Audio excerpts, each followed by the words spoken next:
Alright, 2:49 p.m. August 25, 24. Mabalik next to part 1.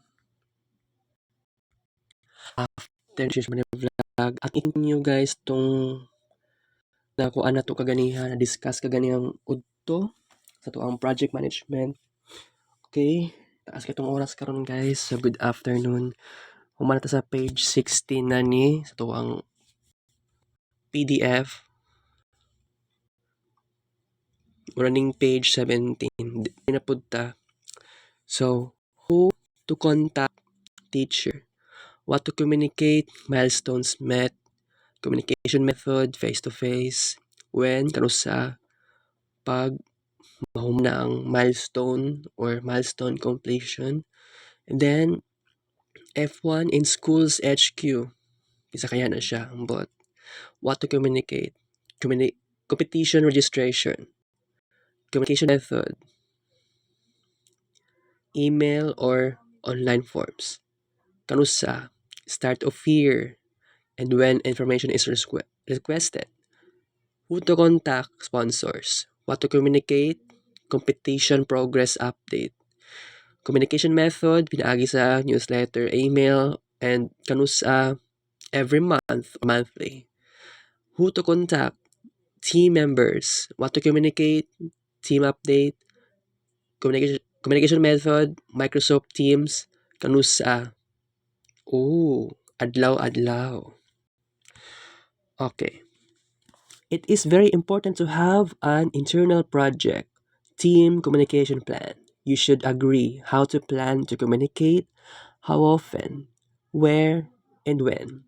Look at the various communication tools that are available to you in case you cannot always meet in person, and weigh up the advantages of different platforms for different tasks.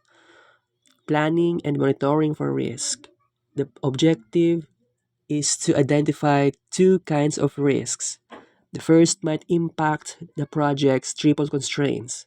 What are triple constraints? Scope, schedule, and cost. The second type of risk might affect the safety of people in the environment. So naatay ko andiri the following is risk identification, risk analysis and assessment, risk response. Continue to monitor risks. The efficient form to identify risks is using the WBS.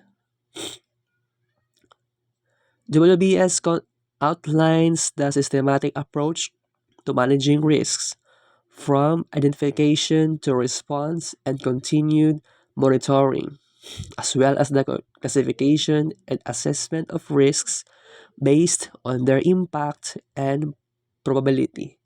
The main idea is to evaluate each component. So, work packages from the bottom to the top of the WBS. Risks can be negative or positive. Risk responses for threats that may have a negative impact include accept, avoid, escalate, mitigate, or transfer. Risk responses for opportunities that may have a positive impact include accept, enhance, escalate, exploit, or share. Risks could affect various areas of the project, including resources, ability to acquire people, equipment, funding, or other resources to complete project. All of these apply to F1 in schools. Timing. Will deliverables or the entire project be completed on schedule?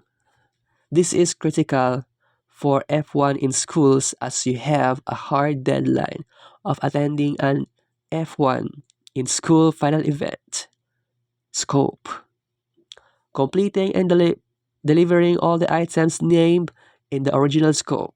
You may choose to change the class of the competition you have entered. Quality. How will each deliverable meets the goals set in the acceptance criteria.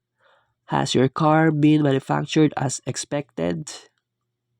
Okay. Qualifying risks.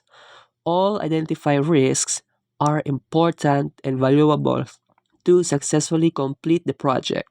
However, not all risks are having the same level of importance or urgency. Thus, classified risks due to their impact over the triple constraint scope, time, cost is particularly important. So, okay, example of risk assessment matrix. What is the risk? Car front wing damage during testing. Threat or opportunity? Threat. Risk impact. Maaring high, right? Ay, medium na dahil medium. Risk probability, low. Risk score, medium. Area of impact, resource, time. Resource nga naman, new part will need to be manufactured. Timing, we may not have enough time to manufacture a new wing before the finals. Dili mo base sa tong risk. Risk response, unsa imong buhaton. Mitigate, manufacture a spare wing. Ensure testing takes place well before the finals. Alright. Tip for the risk impact, probability and score. You may choose to use a quantitative scale between 1 to 5 to measure risk. So, sabay threat ani, unsa iyang problema, mag-rating ka ani. So, quantitative ni siya na risk assessment matrix. The executing process. Executing is the process of working through the project plan. This involves putting your project plan into action. So, idea. Gikan sa idea, nahimo na siya og action. So, this is how you do it. The project plan serves as a guide to help ensure that the deliverables, the intended goals of the project, will be completed properly, on time, and within the budget. As work as is being executed, you should strive to the following. Use your budget and resources as planned. Manage the risks you identified. Stay focused only on the work you described in your project's scope. So, dito ka mag-focus sa project scope. Ayaw na pag-focus sa lain. So, kana ang pinaka-importante din na rules aron ang atuang project successful siya. Then, meet your milestones, document your progress sa pinaka-organisado nga paraan. Communicate your project's progress regularly and effectively to your stakeholders. Sa stakeholders you ka mag-communicate. Stakeholders is your client. Stakeholder is your customer. So, istoryahon nimo siya about sa progreso sa imuhang project. And then, update any component of the initial project management plan kung kailangan siya. By checking on your progress, evaluating whether project goals are being achieved in the best possible way, and being prepared to adjust their path if necessary, you are engaged in the monitoring and controlling process. So, kailangan ka-check na siya tanan, dapat mo na imong dapat buhaton, mo nang requirements sa executing process. So, focus lang ka sa unsay gi-describe sa project scope. Identify nimo ang mga risk, i-manage nimo ang iyahang risk, mugamit kag budget and resources kay maunay planado. So, mauna siya from project plan into action. Dili gyud ka dapat mag-focus. Ayaw pag-focus sa ayaw pag-focus sa lain kung sa matong wala naka-mention sa project's scope. Alright. So, next na gid ani nga kuan maka-proceed na gyud ka sa monitoring and controlling. The monitoring and controlling process. Monitoring and controlling is a continuous process throughout the project life cycle. Project managers and team members need to establish a cycle to evaluate the progress of the project and report back to stakeholders about project developments. Validating and controlling the scope. This is a key component of the monitoring and controlling process group. Keep the following in mind that ensures that all the tasks necessary to achieve the project goals dapat makompleto siya. And then, identify if any activities need to be added to the project. Prevent work on the project from going beyond the scope. Dapat, kung sa man ito naka-mention sa project scope, ayaw na, ayaw na kuan, ayaw siya i-beyond, dila nimo i-work kung unsa man to nasa project scope. Determine what to do if any activity is taking more time than planned. Okay, next is scope creep. This occurs when work is added to the project without appropriately adjusting the schedule and resources. And and without obtaining sponsor approval. All right. Routinely review the acceptance criteria rather, that were established in the project to make sure that the products of a project will satisfy project stakeholders' needs and meet their standards. The standards sa stakeholders jud kailangan oo mubase kung sa iyang pangailangan o kung sa iyang standards. You should never ignore, because this is one of the criteria sa acceptance criteria rather. Avoiding scope creep should start early in the project. So kailangan mo-avoid ka og scope creep sa pinaka-early sa ingani nga plano, ingani nga project. Ideally during the initiating process, sa initiative, sa pinaka-start, bago pa mag-create ang project is sa sa planning. So before sa planning, sa initiating process pa lang daan, i-avoid na nimo ang scope creep. Ideally, during the initiating process, when you established a goal and set the boundaries for the project's work and scope. During the planning process, you established what would not be included or would be out of scope for the project. If you establish early what is and what is not a part of the project's scope, you can rely on and monitor those plans to help you avoid scope creep. So, sa mga ng scope creep. So, mauna to siya, this occurs when work is added to the project without appropriately adjusting the schedule and resources and without obtaining sponsor approval. Mauna scope creep, okay. Adjust for the unexpected. It is more than likely that you will encounter some surprises as the project progresses. This is okay. It is what monitoring and controlling is for. Discuss any surprises that occur as a project work is being done. If a change needs to occur, review the schedule, resources, and scope to see if there are other changes that need to be made. Okay. Status reports. A status report is an effective way to monitor and document of the progress of your project and to communicate that progress to others. Each status report should include the following: what work has been completed, what tasks are in progress, what work is still planned, what issues have developed.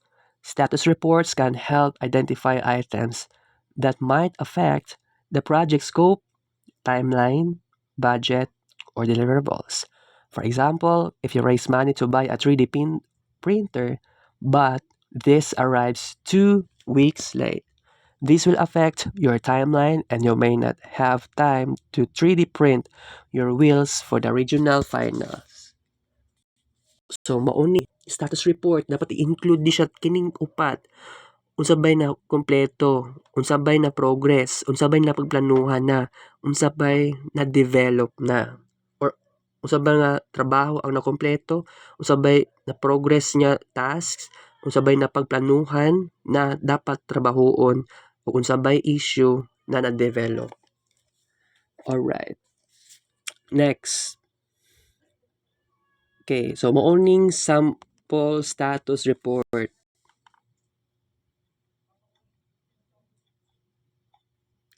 Okay, ako ning basahon. Project F1 in schools. Team name evolution. Date November 12. Project status in good shape. Tasks accomplished. All sponsorship acquired. Car CAD design milestone achieved and car ready for CFD analysis and then manufactured. Tasks in progress. CFD analysis underway. Manufactured engineer is preparing resources, model blocks, and booking the Denford CNC router to cut the car. Plan tasks. Portfolio wrong. Portfolio writing. Verbal presentation, script writing, and presentation creation. Unsay problema, unsay issues. One of the team members has an appointment clash on the date of the regional final. They are currently attempting to reschedule the appointment. Bawal na siya. Bawal iusab ang schedule. Our 3D printer needs maintenance and we are yet to confirm an engineer site visit. Pero kining ingani mag-change og schedule dapat ilista na nimo. Parte siya sa issue. Questions for discussion. We need to finalize our transport arrangements for attending the finals. Okay, next sa closing progress. Closing process na po tayo. The closing is the process of completing the project. Finishing a project is an accomplishment. It is the achievement of a lot of work. As a group, you and your team members effectively sparked an idea, planned it, executed the plan, monitored and controlled your progress, and have now reached the closing process. In the closing process, you can reflect upon the quality of the project deliverables, what you learn about managing a project, and how well you and your team worked together. In the closing process, there is still some work to be completed as follows. Okay. Naka-check siya guys. Uy, daghan. 6 ka buok. Alright. So, ato aning kuan. Kining closing process. Naka-check sa tanan. Alright. Okay, first check. A closing presentation is created for some projects to present the final report to the stakeholders. Okay, ikaduha nga check. Collect and store any project-related paperwork and documents such as the project plan, completed, schedule, etc. In a project portfolio such as in a notebook or a computer. These documents become reference material for future projects. Number 3, ikatulong nga check. Team members need to sign off on the project to verify what the project is completed. Ikaupat na check. Create a lessons learned document with team members by asking what went well, what could have been done better, and what should continue. You may have received feedback from the judges, which should be included. You can also reflect on how your car performed on the track. So, kotse na niya ang ginahisgutan guys. Ang project ani ay ang paghimo sa kotse. Ikalima nga check, complete a self and peer assessment. Include whether you and your group, okay, treated each other with respect ba? Okay. Naga-share ba og responsibilities? Nabay communication nga klaro and then effective ba? Kanang napagtrabahuan ba siya sa pinaka-organisado and well-fashioned? And then na-manage ba ang time? Very, very wise. Mo na pinaka-importante. Peer assessment with your group, kamo nga kagrupo. Alright? Ika-unom na check, finally, celebrate all that you and your team have accomplished. Regardless of the outcome, you have dedicated time and effort, learned a lot along the way, and should be rewarded for such effort. Okay. Mo next is example lessons learned report. So ako aning basahon. Okay. Project F1 in schools, team name, evolution, date, January 15. What we that What did we do right?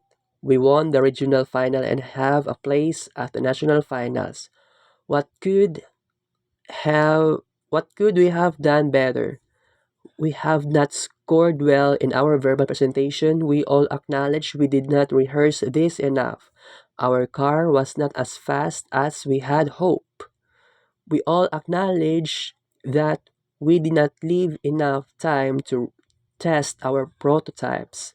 What should we continue to do? Test, test, test. Verbal presentation, script writing. This really helped. What significant issues did we encounter and how did we resolve? Our 3D printer really let us down. We build we built a relationship with our local university to gain access to their equipment. What are our lessons learned? We need to use as much time as we can analyzing our CAD design. Our car was fast, but we wanted to win the fastest car award. We should have more team meetings, especially as we progressed through the project milestone. So mao ato ang next na ni is sa sample para sa self and peer assessment. Self and peer assessment project F1 in schools, team name, evolution, date January 15. List your team's members including yourself in the space provided below. Then rate every person on each behavior instead. For number 4 always kining highest score. Kini naman wala. Kini kay lowest. Okay. Always, usually, sometimes, never. 4, 3, 2, 1. Oh. Unsa ba ni? O halimbawa, ako ba, ako nga pangalan dere, Marvin Rey. Naaba ko'y positive attitude. Dapat lang 4. Naaba ko'y respeto sa ubang tao. Okay, sabihin natin, always. Nag-share ba ako ng responsibilities? Pwede. Number 4. Did always work accurately and completely? Dapat lang sa number 4. Nag-communicate ba ko clearly and effectively? Yes. Organisado ba? Yes. Nag-manage ba og time? Very, very wise? Yes. Number 4. 4, 4, 4, 4, 4, 4, 4, 4. 7 kabuk 4. Imagine. Alright. So, morning next na to is key terms na po tayo sa 6 diday key terms sa katuganing sa IPEMCC. 5 sa kabuok, di ba? Initiating, planning, executing, monitoring, and controlling, and then closing. Sa key terms po tayo, mag-start po tayo sa initiating process. Acceptance criteria. A set of conditions that is required to be met before deliverables are accepted. Unsa ba iyang assumption? A factor in the planning process that is true, real, or certain, without proof or demonstration. Constraint, a limiting factor that affects the execution of the project, program, portfolio, or process. Deliverables. Any unique and verifiable product, result, or capability to perform a service that is required to be produced to complete a process, phase, or project. Milestone. A type of schedule that presents milestones with planned dates. Project charter. A document issued by the project initiator or sponsor that formally authorizes the existence of the project and provides the manager with the authority to apply organizational resources to project activities. Project scope, the work performed to deliver a product, service, or a result with the specified features and functions. Resource, a team member, or any physical item needed to complete the project. Risk, as an uncertain event or condition that, if it occurs, has a positive or negative effect on one or more of the project objectives. Stakeholder register, a project document including the identification, assessment, and classifications of project stakeholders. Sa baayahang interest, negative interest is a stakeholder with negative interest is typically one who is affected by the outcomes of the project. Stakeholder, maotong customer or maotong kuani mo, kliyente.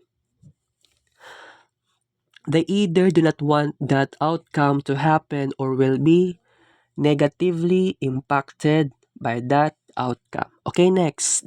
Ikaduha na process, planning process na po tayo. Planning process, milestone, a significant point or event in a project, program, or portfolio.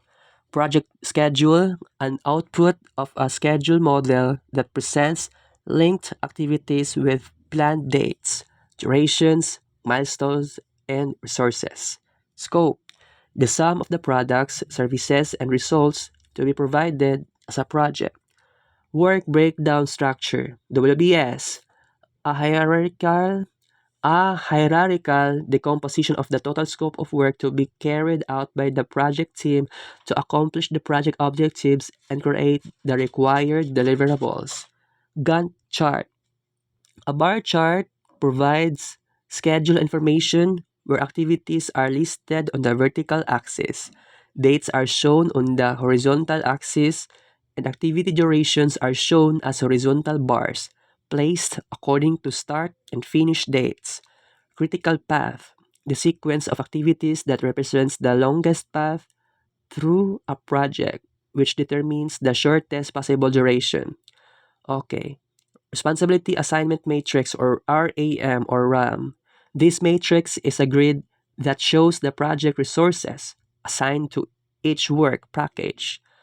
A RACI or RACI chart is a common way of showing stakeholders who are responsible, accountable, consulted, and informed, and are associated with project activities, decisions, and deliverables.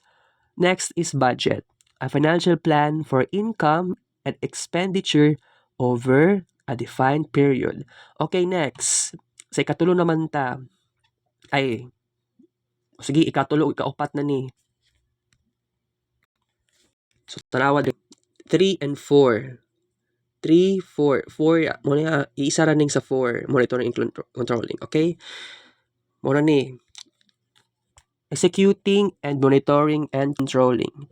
Communications management, a component of the project, program, or portfolio management plan that describes how, when, and by whom information about the project will be administered and disseminated. Executing process, those processes performed to complete the work defined in the project management plan to satisfy the project requirements. Next is monitoring and controlling. This process required to track, review, and regulate the progress and performance of the project. Identify any areas in which changes to the plan are required and initiate the corresponding changes. Kids Paint Station.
Alright, okay, let's continue sa tuang discussion.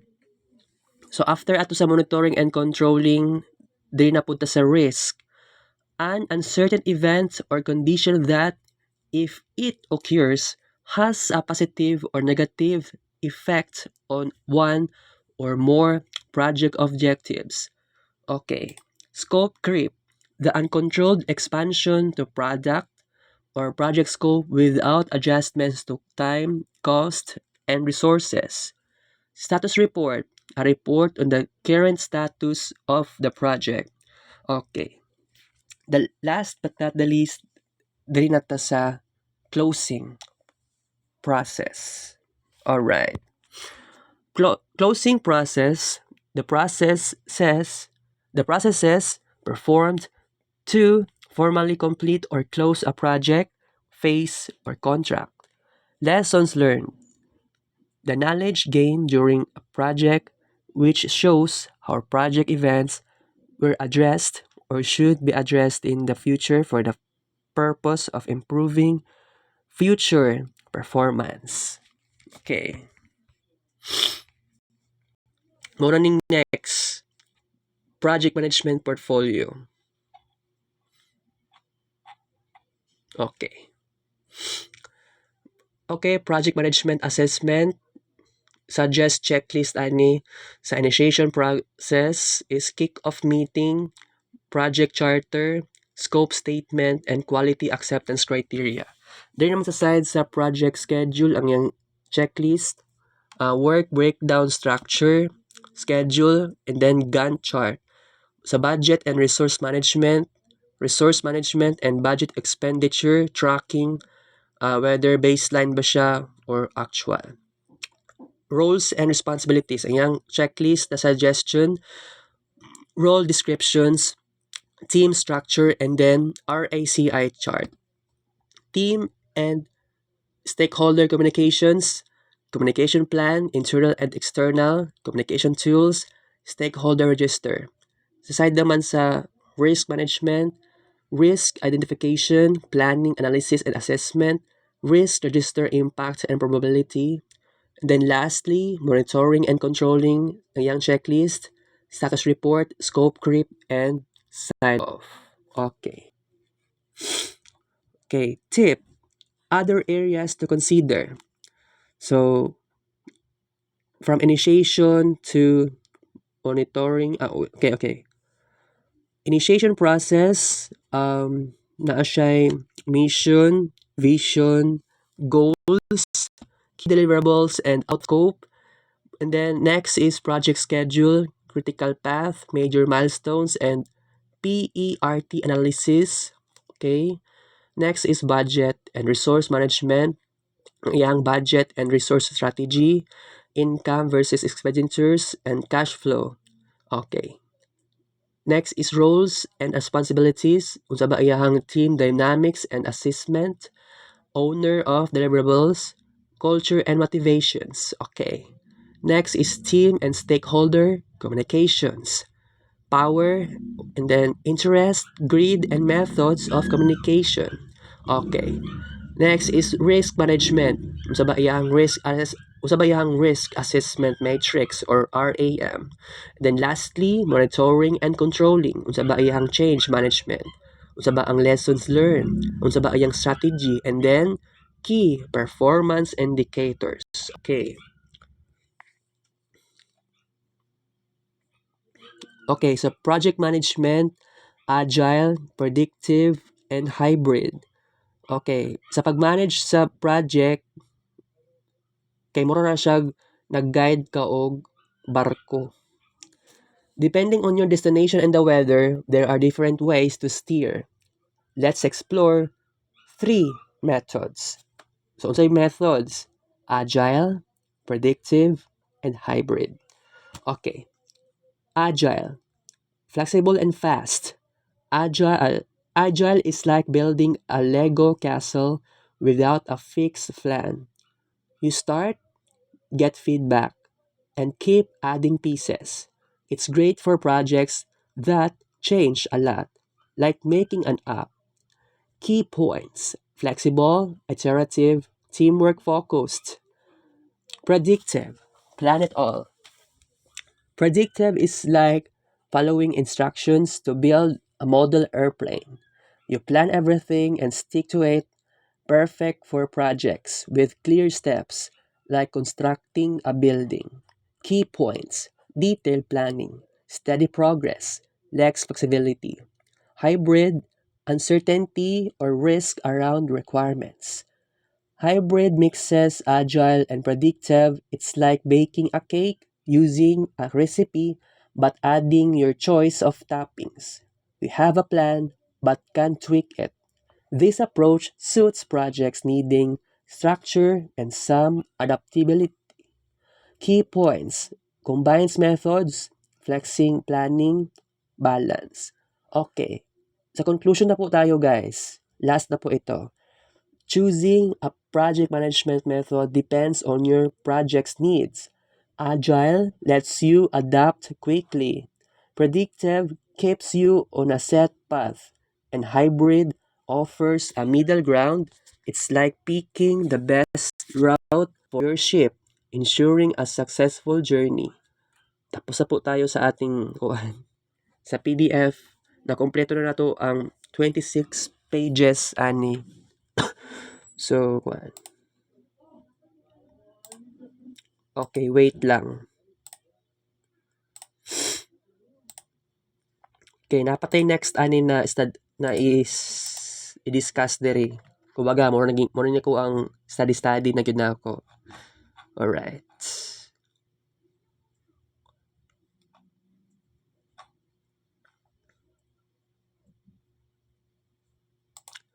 Alright.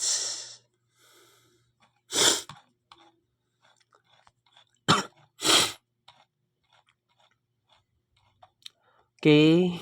Okay, morning next. So, naikuan na to nga time sa last time, roadshow, Marian Technology.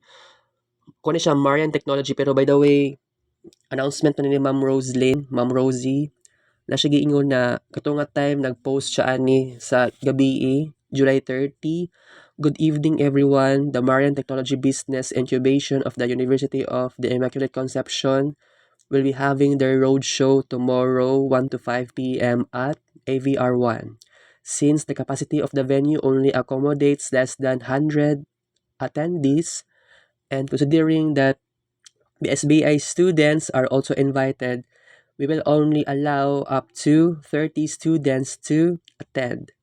If you are interested, kindly comment here your complete name and email address as soon as possible so I can forward it to the head of the TBI or Technology Business Incubation. You'll be joining BA students.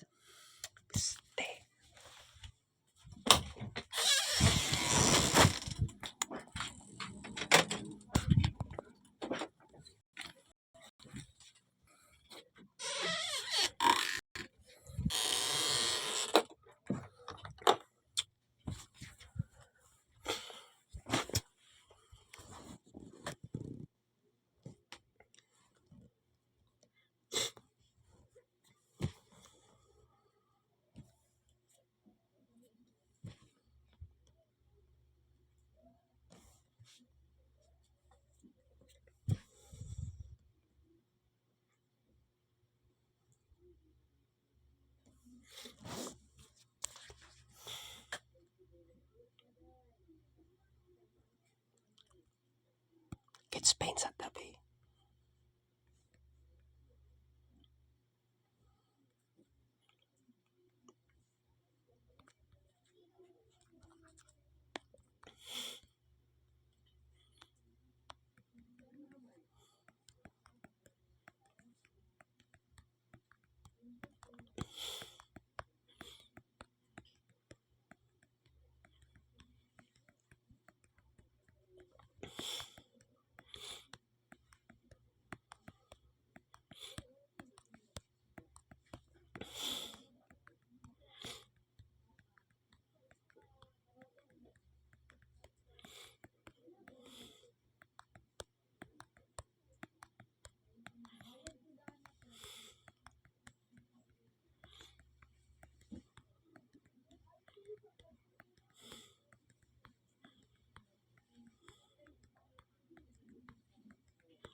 siya.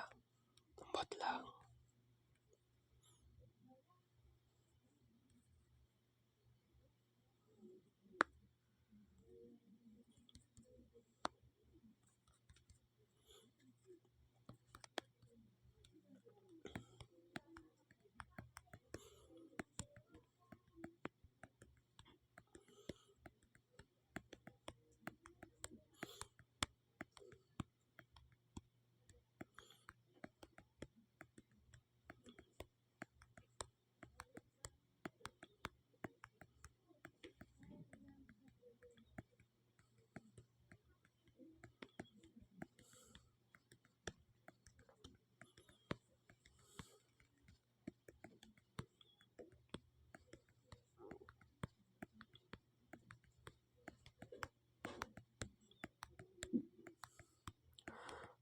Mukha ba si Pastor?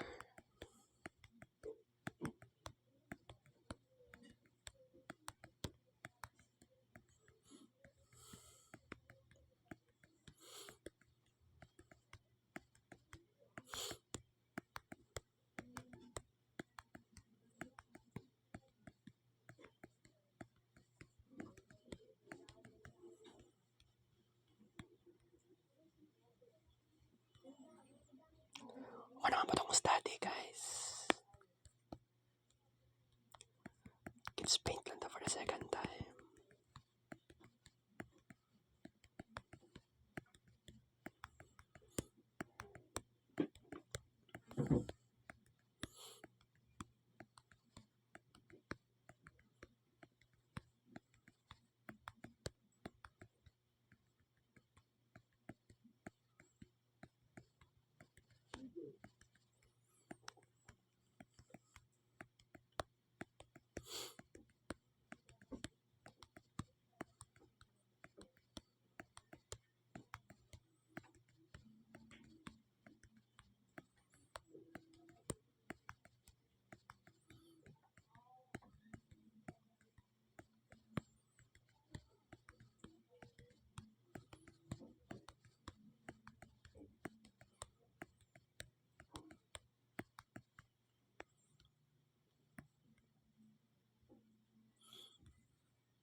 Okay, take it, Vlog. Take it.